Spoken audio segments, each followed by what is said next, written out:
the storyteller burrow. Alexandre. By Guy de Maupassant.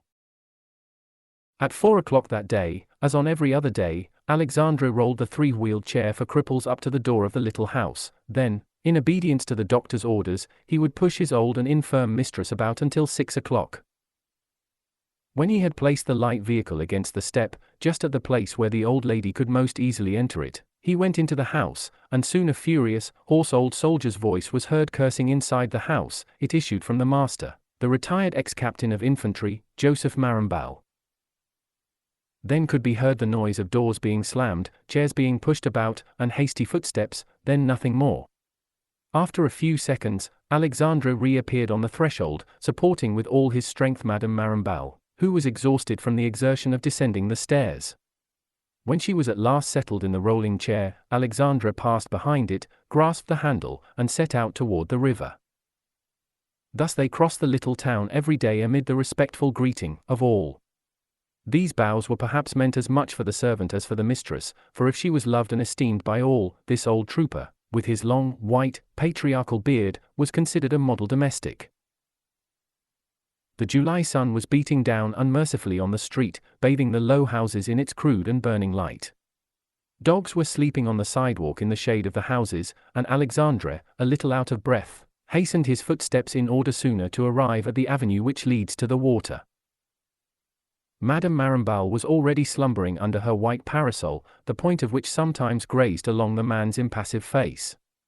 As soon as they had reached the Allée des Tilleuls, she awoke in the shade of the trees, and she said in a kindly voice, Go more slowly, my poor boy, you will kill yourself in this heat. Along this path, completely covered by arched linden trees, the Maupassant flowed in its winding bed bordered by willows. The gurgling of the eddies and the splashing of the little waves against the rocks lent to the walk the charming music of babbling water, and the freshness of damp air. Madame Maramballe inhaled with deep delight the humid charm of this spot and then murmured, Ah, I feel better now. But he wasn't in a good humor today. Alexandre answered, No, madame. For 35 years he had been in the service of this couple, first as officer's orderly, then as simple valet who did not wish to leave his masters, and for the last 6 years, every afternoon, he had been wheeling his mistress about through the narrow streets of the town. From this long and devoted service, and then from this daily tete-a-tete, a kind of familiarity arose between the old lady and the devoted servant, affectionate on her part, deferential on his. They talked over the affairs of the house exactly as if they were equals. Their principal subject of conversation and of worry was the bad disposition of the captain, soured by a long career which had begun with promise, run along without promotion, and ended without glory. Madame Maramballe continued, He certainly was not in a good humor today. This happens too often since he has left the service. And Alexandre, with a sigh, completed his mistress's thoughts. Oh, Madame might say that it happens every day and that it also happened before leaving the army. That is true. But the poor man has been so unfortunate. He began with a brave deed, which obtained for him the Legion of Honor at the age of 20, and then from 20 to 50 he was not able to rise higher than captain, whereas at the beginning he expected to retire with at least the rank of colonel. Madame might also admit that it was his fault. If he had not always been as cutting as a whip, his superiors would have loved and protected him better. Harshness is of no use, one should try to please if one wishes to advance. As far as his treatment of us is concerned, it is also our fault, since we are willing to remain with him, but with others it's different. Madame Maramballe was thinking. Oh, for how many years had she thus been thinking of the brutality of her husband, whom she had married long ago because he was a handsome officer, decorated quite young, and full of promise, so they said. What mistakes one makes in life! She murmured, Let us stop a while, my poor Alexandre, and you rest on that bench. It was a little worm-eaten bench, placed at a turn in the alley. Every time they came in this direction Alexandre was accustomed to making a short pause on this seat. He sat down and with a proud and familiar gesture he took his beautiful white beard in his hand, and, closing his fingers over it, ran them down to the point, which he held for a minute at the pit of his stomach, as if once more to verify the length of this growth. Madame Maramballe continued, I married him. It is only just and natural that I should bear his injustice, But what I do not understand is why you also should have supported it, my good Alexandre. He merely shrugged his shoulders and answered, "Oh. Madam." She added, Really? I have often wondered.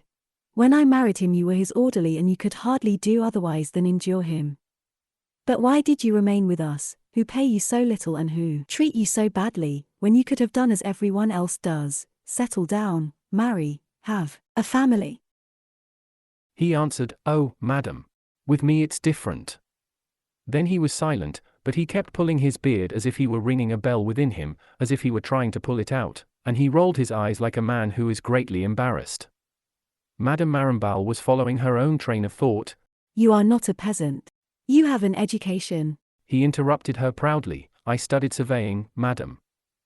Then why did you stay with us, and blast your prospects? He stammered, That's it.